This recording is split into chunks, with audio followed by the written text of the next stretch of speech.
اعوذ باللہ من الشیطان الرجیم بسم اللہ الرحمن الرحیم۔ آج ہم حروف مقطعات میں سے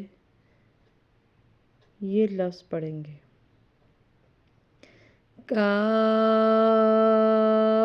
ہا یا عین صاد۔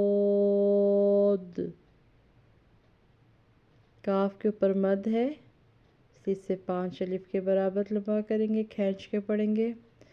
ہا کے اوپر اور یا کے اوپر کھڑی زبر ہے، اسے 2 الف کے برابر لمبا کریں گے یا کھینچ کے پڑھیں گے۔ اسی طرح عین اور صاد کے اوپر بھی مد ہے تو انہیں 5 الف کے برابر لمبا کر کے پڑھیں گے۔